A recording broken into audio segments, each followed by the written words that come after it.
cette enquête? Il faut avoir la trouille? Voilà une bonne question.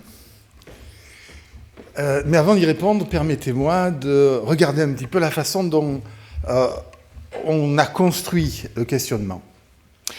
Alors, cette enquête a une histoire. L'histoire commence en 2009 dans le cadre du plan national pour l'alimentation du ministère de l'Agriculture. Il y a un appel d'offres et à l'Université de Toulouse, au CERTOP, on fait une proposition d'essayer de voir si on peut renouveler l'approche en termes de signaux faibles. Est-ce qu'on pourrait développer d'autres méthodes? On fait un premier travail sur Midi-Pyrénées, puis le ministère dit on pourrait peut-être aussi le faire sur l'Île-de-France pour pouvoir comparer.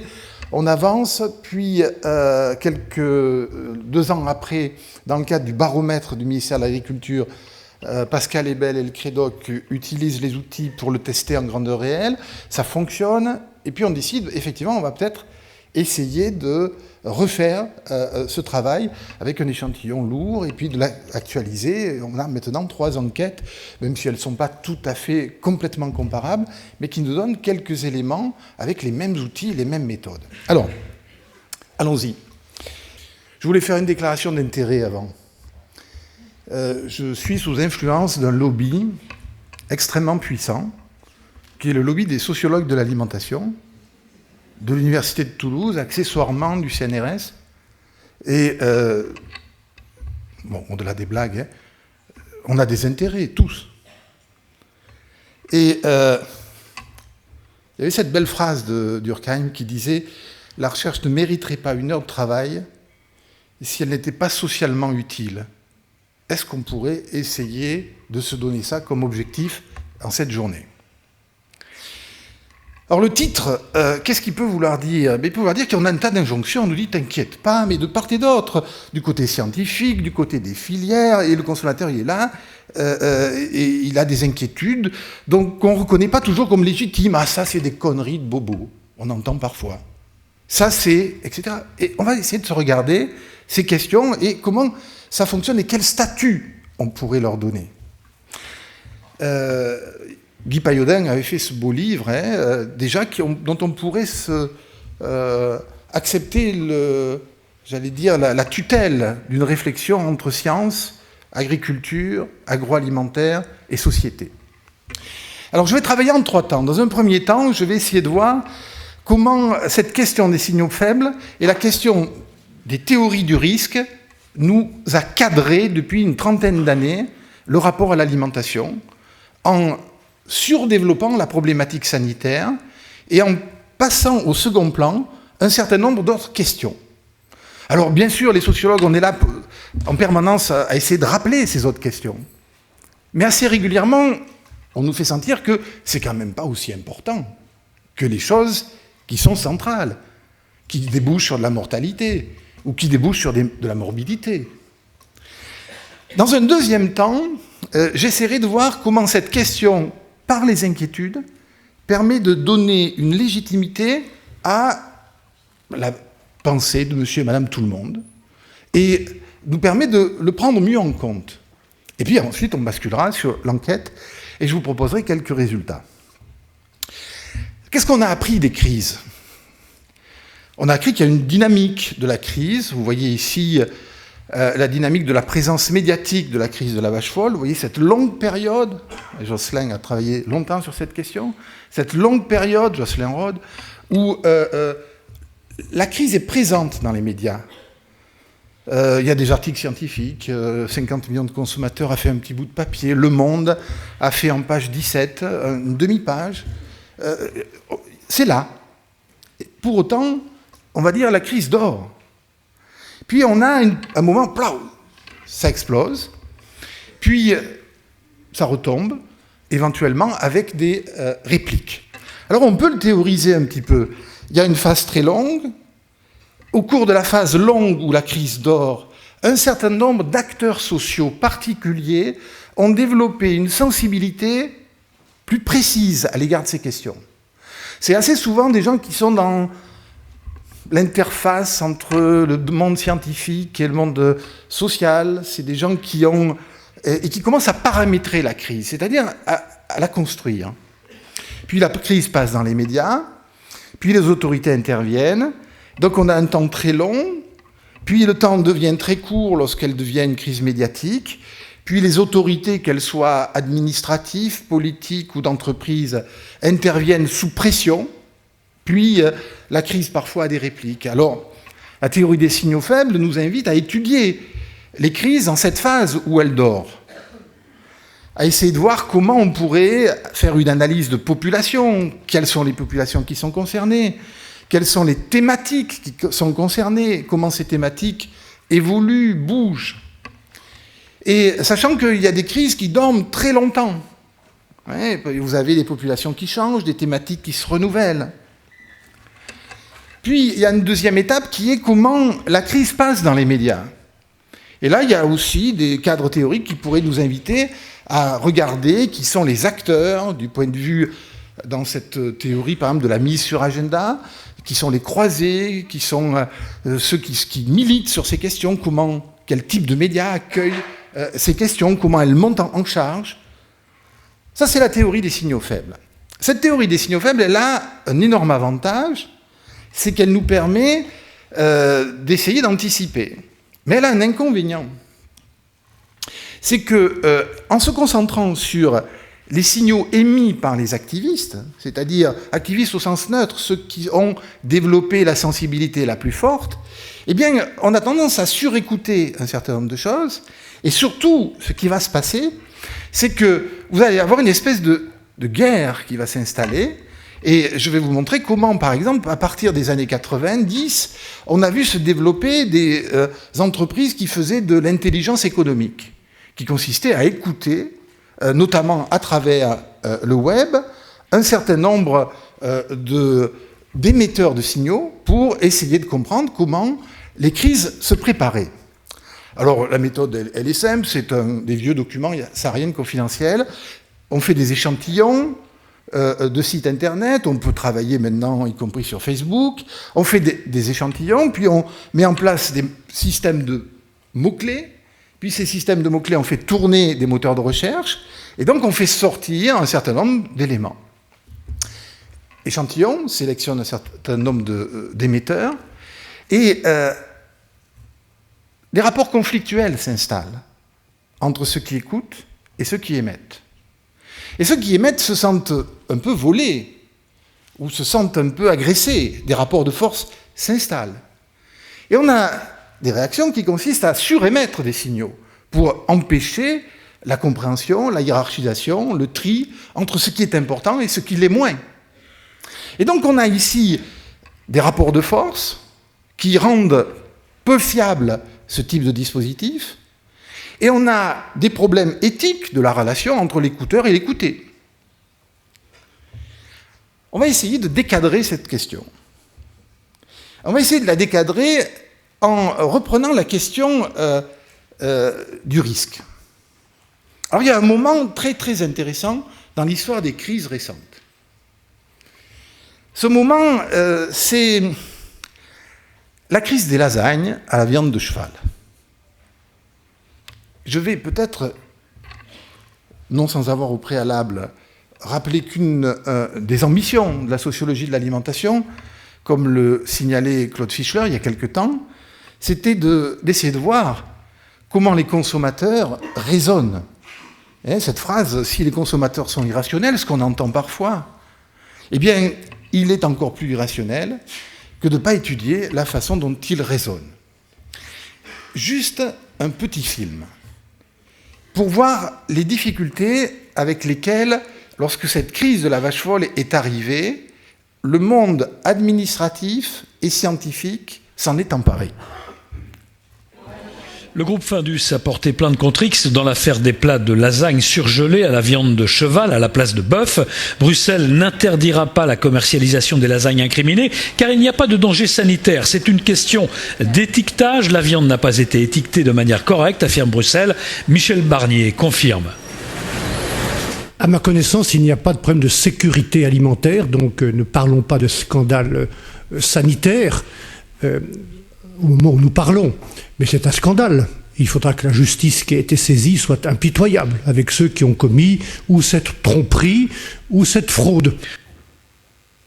On parle de problèmes très graves, c'est pas seulement la question de manger ou non du cheval, la manière de tuer ces chevaux, de les élever en batterie, pour dire les choses, dans certains pays, pose des problèmes sanitaires. Alors ça pose un problème sanitaire majeur que l'agence sanitaire britannique ce soir annonce, c'est effectivement l'utilisation d'une substance qui est un antibiotique, qu'on appelle le phénylbutazone, qui est une substance qu'on a beaucoup utilisée ces dernières années et qui pose problème en matière de santé humaine. Donc si malheureusement certains de ces chevaux ont été traités et si on les retrouve dans les plats préparés, si on retrouve le phénylbutazone dans les plats préparés, ce que le chimiste cantonal semble souligner aussi quelque part, eh bien il y a évidemment la risque pour la santé. Deux moments extrêmement intéressants. Le premier où on voit Barnier, c'est pas un scandale et c'est pas une crise et c'est une crise. Vous voyez comment le vocabulaire et la manière dont on conçoit depuis la fin des années 90 la question de la crise laisse pas d'espace pour penser cette question qui est une quasi-démonstration ou une démonstration quasi-expérimentale du fait qu'une crise n'est pas seulement une crise sanitaire, qu'elle peut être une crise de l'ordre du mangeable, qu'elle peut être une crise qui a d'autres dimensions qui sont dans les dimensions sociales de l'alimentation, socio-culturelles de l'alimentation. Puis on a ce deuxième extrait dans lequel l'idée qu'il pourrait y avoir un risque et qu'il faudrait le trouver, ce risque, au sens où on a l'habitude de l'envisager, c'est-à-dire y aurait-il des antibiotiques derrière cette question? Vous voyez comment là on a l'appareil conceptuel qui nous organise la relation à l'alimentation. Alors, il y a cette crise, on voit bien que la question du cheval est une question complexe. Pour un certain nombre d'entre nous, le cheval est sorti de l'ordre du mangeable. On est dans quelque chose qui est l'absence de sincérité de l'acte de commerce. Et de ce point de vue, on nous prend pour des imbéciles, et c'est quelque chose qui est assez désagréable, mais qu'on est bien dans quelque chose qui est une crise sans risque. La crise ne se réduit pas à sa dimension sanitaire. C'est cette question que je voudrais explorer avec donc une autre manière de cadrer. La crise, à travers la notion de risque, a été extrêmement utile pour gérer la problématique de la vache folle, pour gérer les problématiques qui ont émergé dans les années 90. Mais elle a eu un immense inconvénient, c'est qu'elle a hiérarchisé les risques avec des risques qui étaient à évaluer, des risques qui allaient être analysés dans leur dimension perçue, avec une série de biais. Et on allait donc gérer les risques en communiquant, en prenant en compte ce que les experts disaient, et puis la façon dont le bon peuple pouvait comprendre les choses avec ses biais de perception. Et nous étions, nous, convoqués, et on l'a fait avec grand plaisir, dans l'exercice qui consiste à essayer de dire, effectivement, ce que la société reçoit.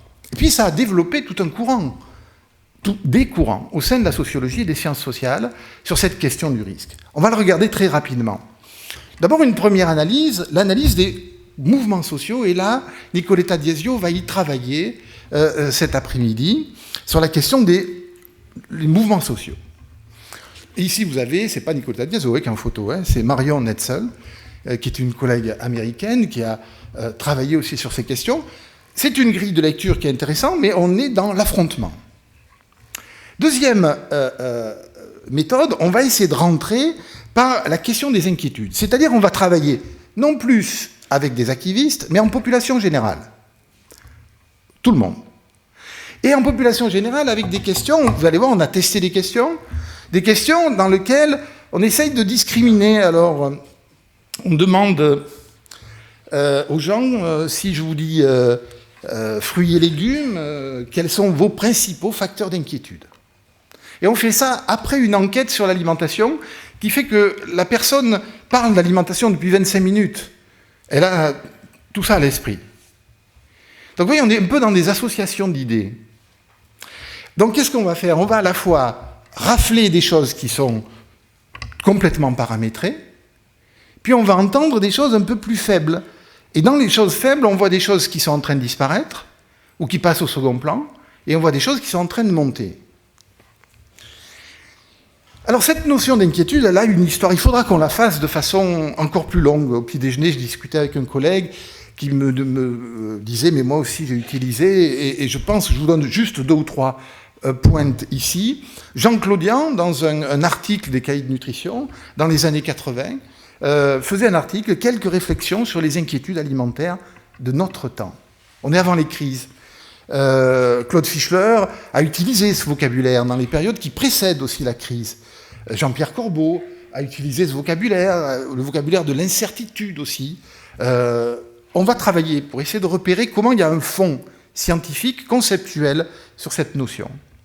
Puis, avec le CREDOC, on a donc testé la notion de risque, la notion d'inquiétude, la question de problème, parce qu'il y a dans la sociologie américaine tout un grand courant qu'on appelle le courant des problèmes sociaux.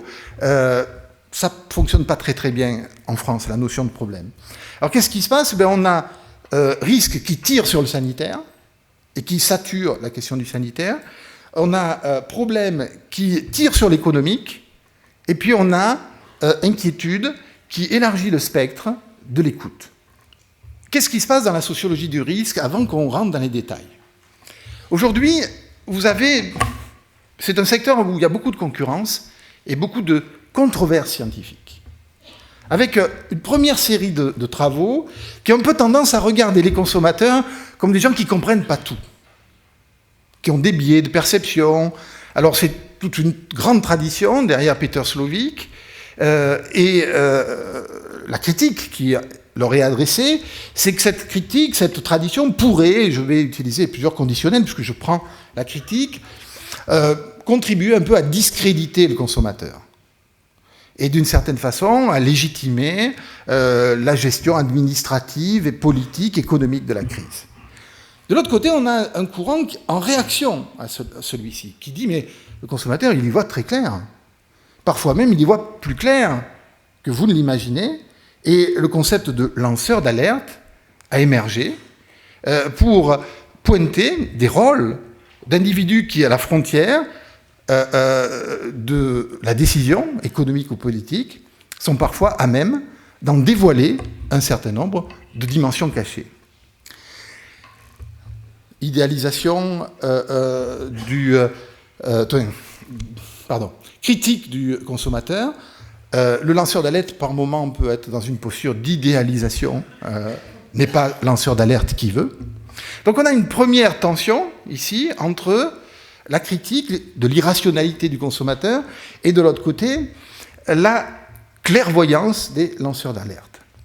Puis, de l'autre côté, il y a le statut des scientifiques, avec une première lecture qui a tendance à idéaliser le scientifique, porteur de l'objectivité, avec une évaluation, la neutralité, l'absence de conflit d'intérêts, et avec une vision positive de la science, positiviste, une politique evidence science-based.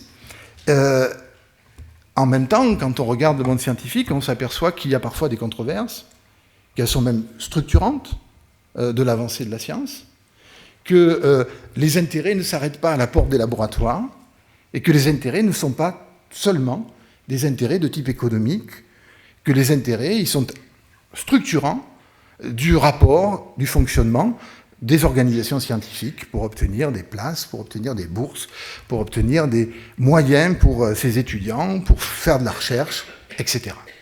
Et donc il y a des différentes manières d'utiliser les relations et d'utiliser l'absence d'intérêt supposé.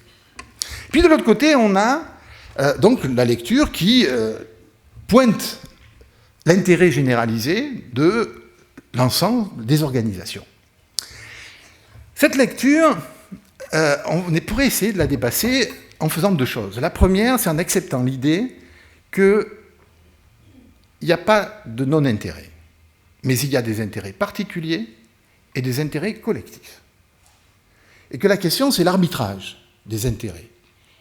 Si on rêve à l'absence d'intérêt, dans la Haute Autorité de Santé, il y a quelque temps, je m'étais amusé à faire la liste des gens qui déclaraient aucun intérêt, et pour de mémoire, on est à moins de 20%.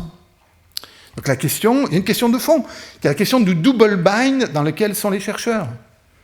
Double bind qui consiste à dire faire de la recherche finalisée qui pourrait être utile à la société, ça pourrait avoir un sens. Et puis de l'autre côté, quand il y a des connexions avec des secteurs économiques ou des secteurs appliqués, on dit mais à quel intérêt êtes-vous affilié? Eh bien, on peut déclarer des intérêts et on peut tenter d'arbitrer ces intérêts. Le deuxième élément, c'est que tout ça, ça se passe dans une arène dans laquelle il y a des intérêts croisés. Alors, les chercheurs ont des intérêts, oui. Les industriels ont des intérêts, oui. Les médias ont des intérêts. Et ils ont des intérêts qui consistent à faire de l'audience, qui consistent à entretenir des relations avec des acheteurs d'espace. Et ils ont des intérêts, les journalistes, entre eux, sont dans des jeux de concurrence. Il faut faire des scoops, il faut prendre... Et les politiques ont des intérêts. Et on a tous des interdépendances entre ces différentes... dans cette arène sociale dans laquelle, eh bien, la question qui se pose, c'est la question de l'arbitrage des intérêts et des compétitions. Alors la double entrée, elle est l'entrée par les inquiétudes, celle qu'on va essayer de développer, et un élément que je ne développerai pas, mais qui est que nous avons à prendre plus encore la question des controverses scientifiques. On fait beaucoup de conférences de consensus, elles ont un énorme avantage, mais les conférences de consensus, elles ont un inconvénient. Quand il y a des données qui ne rentrent pas dans le scénario, on met tout ça de côté, et c'est des choses qui remontent à la surface. Et donc, conférences de consensus et conférences de controverse sont des éléments qui sont complémentaires. Juste pour dire que les biais ne peuvent pas se résumer à des irrationalités, il y a des facteurs culturels. Je passe une partie de l'année en Asie du Sud-Est, il y a des questions qui nous paraissent extrêmement importantes ici, qui laissent absolument pantois les gens en Indonésie ou en Malaisie, mais absolument pantois. C'est-à-dire que la perception, par exemple, des avantages ou des risques des biotechnologies ne sont pas du tout les mêmes, selon le niveau de développement, selon les facteurs culturels. Et donc cette question, elle a aussi une importance. Claude a pu montrer que dans une même culture, des gens qui sont dans l'appareil scientifique versus des consommateurs sont souvent plus proches que les gens de l'appareil scientifique avec d'autres collègues de l'appareil scientifique, notamment en nutrition, dans d'autres pays. On en arrive à notre enquête. Je vais essayer d'aller un peu vite, vous pourrez retrouver les éléments. Je vais rappeler, dans un premier temps, la période qu'on vient de connaître. La période qu'on vient de connaître avec une série de crises en cascade. Et cette crise en cascade, eh bien, elle a été accompagnée par un certain nombre d'événements médiatiques, mais aussi par des formes de narration médiatique qui ont évolué et qui aujourd'hui sont beaucoup dans le dévoilement. On va vous dire ce qu'on vous cache. On va vous dire ce qu'on vous cache. Il y a des moments où on nous révèle des choses, les gens qui sont un tout petit peu au fait des affaires, on se dit c'est tellement important cette histoire qu'on nous révèle, ça fait un moment qu'on la connaît. Mais il y en a qui ne la connaissent pas. Et donc cette question de la révélation. Et puis il y a en bas la façon dont des organisations ou l'administration s'est organisée pour gérer cette histoire. Avec la création de l'AFSA, et on a la chance d'avoir Ambroise Martin avec nous aujourd'hui, avec la façon dont ensuite cette agence a été réorganisée dans l'ANSES. Puis on avait une structure qui était là depuis un moment, qui était le CNA, qui est monté en charge à la faveur de ces crises, avec des avis méthodologiques. Puis on a eu les ministères, avec le PNNS, le PNA, qui se sont emparés de ces questions. Alors, si on prend les inquiétudes, on constate un pic, toutes catégories confondues, en 2013, une augmentation forte, et puis un léger tassement, sauf pour les produits industriels, mais là, l'étiquette est une étiquette qui est presque idéal typique, négative. Quand on le regarde, c'est à peu près les mêmes données. Donc on a ici un niveau d'inquiétude qui est relativement élevé. Ça ne vous étonnera pas, il suffit d'allumer la télé pour s'en rendre compte. Et le sens de cette journée, c'est aussi d'essayer de voir comment on partage la réflexion sur ces inquiétudes. Si on va catégorie de produits par catégorie de produits, vous avez dans un premier graphe sur la gauche, où vous voyez l'évolution des inquiétudes, puis vous avez ensuite la hiérarchie des inquiétudes. Je vais en prendre 2 ou 3. Vous voyez par exemple pour les fruits et légumes, la question des polluants et des résidus de produits chimiques, qui apparaît déjà en première inquiétude dans l'enquête de 2009-2010. Et en 2016, c'est encore monté en charge. Et vous voyez derrière la question des OGM, qui n'a pas disparu, vous la retrouvez en bas, mais elle est passée au second plan. Quand on regarde, même chose sur les fruits et légumes, cette question, dans le langage courant, il y a même une saturation, produits chimiques, regardez. Quand Pascal Ebel a fait des nuages de mots, à quel point le mot pesticide est saturant de la réponse des consommateurs. Regardons avec la question de la viande. À nouveau, vous voyez un peu le même accent circonflexe dans l'intensité de la crise, qui ne baisse pas autant que l'accent circonflexe. Mais vous voyez, le premier facteur était l'alimentation animale, et vous voyez que c'est le bien-être animal, les conditions d'élevage qui ont pris la place. Et cette question-là, on va la voir, la question du rapport aux animaux, qui a été concentrée sur les animaux d'élevage, aujourd'hui est en train de s'étendre à d'autres catégories de produits alimentaires d'origine animale. On peut faire une analyse de profil des inquiets et des moins inquiets.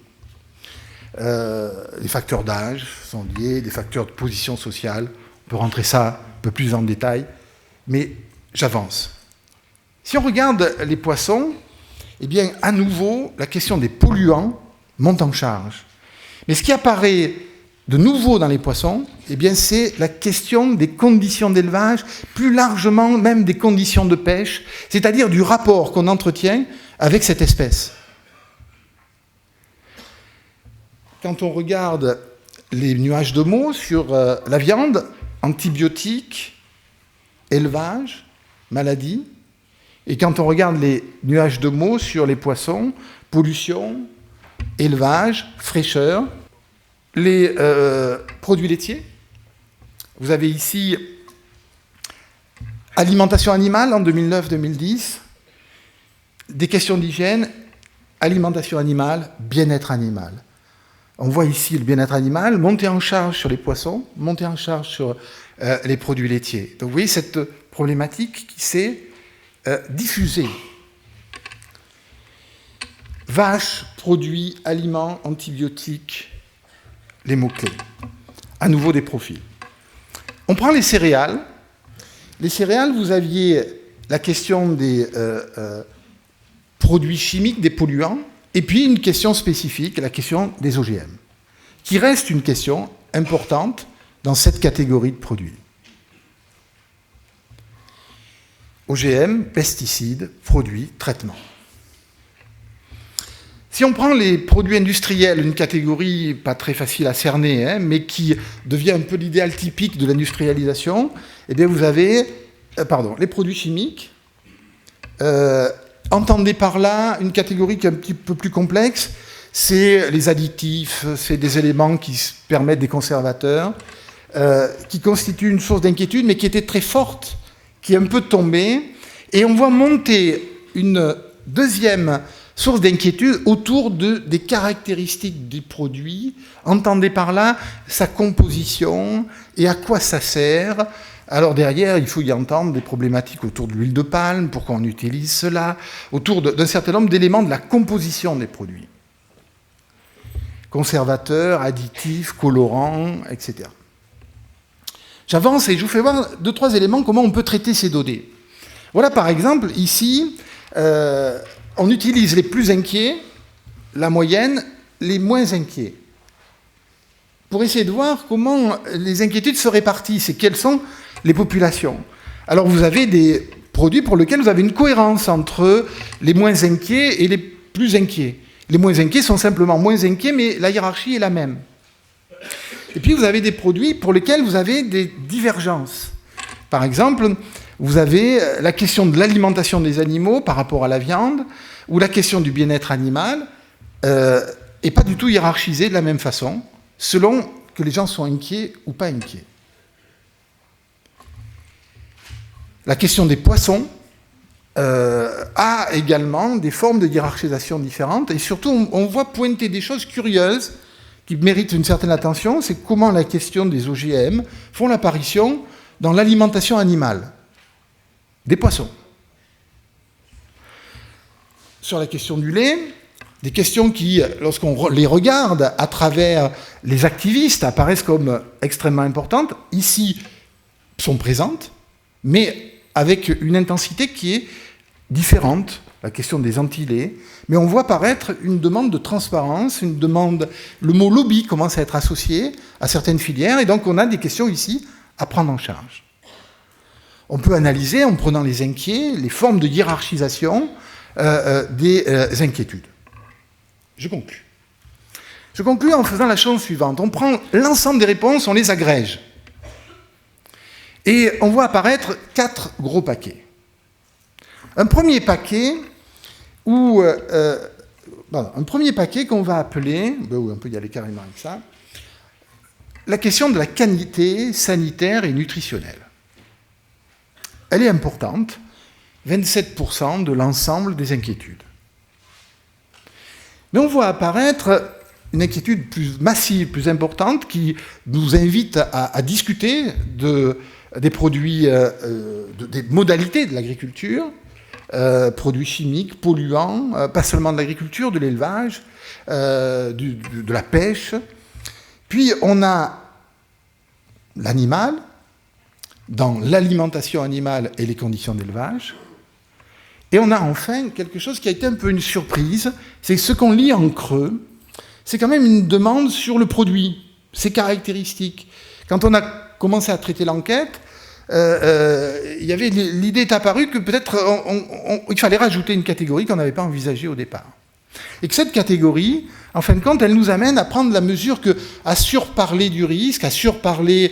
On a appris tous à parler de ces questions, mais en fin de compte, l'aliment, ça se consomme, ça a une histoire, ça a une origine, ça a des traditions, on le sait tous. Mais c'est quelque chose qui... Et puis, il y a des choix technologiques à l'intérieur des filières, qui sont des choix qui sont plus ou moins compris, qui peuvent être discutés. Alors, à quoi ça sert tout ça ? Ça sert tout d'abord à remettre des inquiétudes comme quelque chose de légitime, et pas quelque chose qui est de l'ordre du secondaire.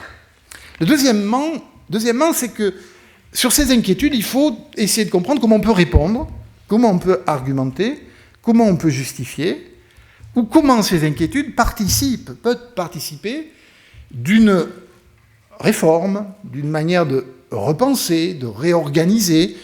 L'idée peut-être un peu naïve qu'il puisse y avoir des co-constructions entre différents acteurs de l'arène sociale pour reconstruire ce qu'on pourrait appeler une sorte de consensus ou de pacte, ou ce que vous voulez. Ça semble être à la mode, le mot pacte. Pourquoi pas ? Ça l'a été au sortir de la Deuxième Guerre mondiale, lorsque certaines décisions politiques ont été prises, notamment de créer de la recherche agronomique pour épauler les agriculteurs, avec comme objectif nourrir la nation. Cette question de la reconstruction de relations est une question qui peut avoir une actualité. Et je terminerai par, sans doute, la principale révolution paradigmatique, c'est d'abandonner l'idée qu'on pourra réinstaller la confiance. L'idée qu'il y ait une permanence de l'anxiété alimentaire, et qu'elle a des hauts et des bas, et qu'elle est constitutive du statut d'omnivore, c'est un élément qui a été fondateur de ce champ scientifique, la sociologie de l'alimentation. Et je crois qu'au cœur de cette histoire scientifique, eh bien, il y a l'idée que l'anxiété alimentaire, les inquiétudes alimentaires, sont quelque chose dont on ne se débarrasse pas, mais qu'au contraire, il faut gérer, qu'il faut assumer, et qu'il faut collectivement rediscuter, reconstruire. Merci de votre attention et merci à ceux qui ont participé à ce travail, dans l'ombre ou dans la lumière, Véronique Pardo, Noël Paolo, Pascal Ebel, Alice Fourminet et Thibaut Moncé. Merci beaucoup. Est-ce qu'on est vraiment dans une résonance totale de nos comportements alimentaires par rapport à, effectivement, ce qu'est la société de manière totalement globale? Ces questions des inquiétudes alimentaires ne sont pas déconnectées de phénomènes sociaux plus larges. Et on a un peu l'habitude d'utiliser l'alimentation à la fois comme un lieu de lecture de phénomènes sociaux, ce que Jean-Pierre Corbeau appelle la distinction de la sociologie par l'alimentation, qui permet de comprendre des phénomènes plus larges, et d'une sociologie de l'alimentation qui se concentre sur la question de l'alimentation. Donc on voit bien qu'il y a des glissements, des facteurs d'inquiétude, de rapport aux politiques, du rapport à l'administratif, c'est présent. Ensuite, comment répondre ? Probablement à la fois directement et indirectement. C'est-à-dire que la question de la réponse aux inquiétudes, le grand danger, c'est de dire « t'inquiète pas ». C'est ce qu'on essaye de faire depuis 90. Chryse la vache folle, vite un expert, aller à la télé, lui expliquer en 25 secondes c'est dangereux ou pas dangereux. Et le mec, il ne sait pas répondre. Ça m'est arrivé encore il n'y a pas longtemps. Si on ne prend pas le temps, on ne peut pas répondre à ça. Et donc, est-ce que... mais en même temps, il faut assumer ce genre de questions. Mais on voit bien qu'il y a d'autres. Et l'intérêt de ce genre d'enquête, c'est-à-dire l'idée que, par exemple, on a abandonné, ou on a laissé passer au second plan, un discours sur les produits, sur un certain nombre de choix. Aujourd'hui, qui sait pour quelles raisons on utilise, ou pour quelles raisons il ne faut pas utiliser certains types de produits? Il y a des débats qui mériteraient d'avoir lieu. Et je pourrais lister un certain nombre de problèmes. Question des métaux lourds, sur différentes... Voilà, je pense qu'il y a des questions qui mériteraient de l'information. Alors à la réponse, oui, il y a quelque chose qui est de la réponse directe. Oui, il y a quelque chose qui déborde la question. Et en même temps, il faut qu'on la regarde, comment construire une information qui permette de mieux saisir l'environnement de la question. Ce qui est peut-être un peu le but aussi de ce colloque aujourd'hui.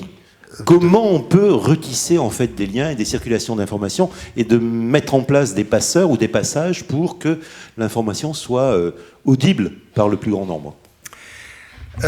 Oui, quand on se promène dans différents milieux de la recherche, milieu des consommateurs, milieu des industries, on voit à quel point il y a des situations par moment d'incommunication. D'incommunication avec le sentiment que les autres ne comprennent rien. Et qu'ils nous en veulent. Et c'est assez étonnant comme situation. Et je pense qu'il y avait un superbe dessin dans le Canard enchaîné il y a quelque temps où on voyait un homme politique qui... c'était au moment du Salon de l'Agriculture, il y a quelques années, qui disait « Mais même les politiques ne sont pas épargnés par les maladies à prions. » Et avec le sentiment de la folie généralisée, c'est-à-dire que tout le monde... tout le monde va attraper, quoi. C'est vraiment ça. Alors les consommateurs sont fous, les journalistes sont fous, les scientifiques sont fous, etc. Comment on peut sortir de cette lecture-là? Et le grand danger de répondre à l'inquiétude directement, et de l'utilisation du vocabulaire psychopathologique, c'est-à-dire il est fou, irrationnel, etc., c'est qu'effectivement on ne peut plus discuter. Dès lors que j'invalide la raison de l'autre, je ne peux pas discuter. C'est des conneries de bobo. Alors je ne sais pas si c'est des conneries de bobo, mais en fait s'il y a des gens il faut bien qu'on en discute. Et puis il n'y a pas que des conneries de bobo, il y a des conneries de gens de Castelnaudary. Aussi, aussi. Donc peut-être qu'on pourrait aussi les prendre en compte. Ou de Brive-la-Gaillarde. Fais attention, il y a un agriculteur de Castelnaudary. Aïe. Des questions? Oui, une question. Est-ce que pour répondre, il ne faut pas d'abord un peu les hiérarchiser plus les risques? Parce que en fait, entre je vais manger de la vache folle ou je vais donner à mon bébé un petit pot où il y a du verre dedans, je risque la mort demain. Ou on m'a trompé parce qu'on m'a mis du cheval dans mes lasagnes. Ou troisièmement, je vais manger des fruits et légumes où il y a des pesticides et peut-être que dans 25 ans, ça aura un effet. Au niveau du consommateur, la réaction et l'inquiétude ne va pas être la même. Donc comment on peut hiérarchiser ces inquiétudes pour y répondre? l'expertise scientifique classique a toute sa place. Et ce discours, en aucune façon, ne discute la nécessité de l'expertise scientifique, au sens classique. Simplement, il y a deux modulations. La première, c'est que le danger du cadre théorique des risques nous amène à regarder de façon très ambivalente la question des réactions des citoyens, des consommateurs, des mangeurs, soit en invalidant un peu leurs raisons, soit en idéalisant dans une lecture un peu populiste leur capacité à comprendre, et qu'il y a peut-être quelque chose entre les deux. Et donc là, il y a quelque chose à travailler à plusieurs niveaux. Sur la question du risque diffus et de la noblesse de ces risques.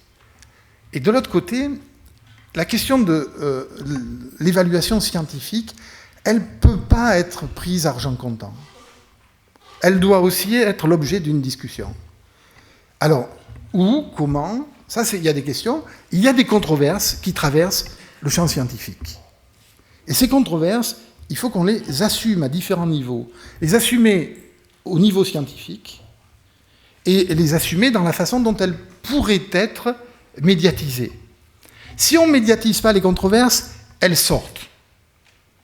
Et elles deviennent on nous a caché quelque chose, c'est le nuage de Tchernobyl, c'est etc. On va vous raconter tout ce qu'on vous cache. S'il y a des controverses scientifiques, et il y en a, les connaissances scientifiques font bouger les choses. Si par exemple, des pratiques qui ont des siècles ou des dizaines d'années peuvent être remises en cause par des avancées de la compréhension de phénomènes. Si par exemple, il ne faut plus utiliser de nitrate dans la charcuterie, en tout cas, faudrait-il que les experts vraiment qui connaissent cette question y réfléchissent, évaluent cette question, et que ça se fasse dans des instances scientifiques, puis qu'ensuite on communique dessus. Sinon, les controverses, elles deviennent des espèces de brûlots si on a une gestion strictement administrative du risque, considérant que les experts ont toujours raison. Donc oui, il y a la nécessité de hiérarchiser, et quand la science est installée et qu'on est dans des champs où il y a peu de controverses, il n'y a aucune raison de se priver des connaissances scientifiques, il y a des moments où il y a des controverses, et les controverses ne sont pas que des rideaux de fumée pour ralentir l'avancée de la réglementation. Il y a des controverses scientifiques qui méritent d'être prises comme des controverses, et c'est un des champs de la sociologie des sciences que de prendre en compte ces questions et de voir comment elles s'organisent. Ah, d'autres questions, juste devant, là. Une question peut-être simpliste. Souvent, dans les pays d'Europe du Nord, il y a plus d'inquiétude envers les aspects environnement et santé que dans les pays d'Europe du Sud. Qu'est-ce qui explique cela? Et pour élargir la question, il y a de grandes variations, bien évidemment, entre consommateurs, catégories de consommateurs et aussi pays. Indépendamment de l'aspect niveau de développement économique, qu'est-ce qui explique, au niveau peut-être culturel ou social ou autre, les grandes différences, enfin, quels sont les facteurs de grande variation de perception selon les pays et les grandes catégories? Merci. Merci. Alors la question appellerait des débats, des développements longs. Je peux vous renvoyer vers un certain nombre de lectures. On est au cœur d'une des grandes questions historiques de la sociologie. Max Weber déjà nous parlait de l'éthique protestante et de l'esprit du capitalisme. D'autres ont réfléchi à l'influence de la morale catholique sur le rapport à l'alimentation en France, en Espagne ou en Italie. Il y a plein de travaux, y compris à l'OCHA, le livre Manger que Claude a dirigé, et qui est une enquête sur de multiples pays, explore cette question. Il y a des facteurs culturels, il y a des facteurs religieux qui organisent notre relation à l'alimentation, et la perception du risque est aussi en partie, et des inquiétudes, est aussi en partie déterminée par ces facteurs-là. Je vous renvoie vers quelques éléments de biographie. Au-delà de ces quelques mots, j'ai moi-même essayé de travailler sur la façon d'expliquer le rapport à la gastronomie et le rapport à la religion catholique dans ses données les plus fondamentales, comme la théorie de la transsubstantiation, explique des relations.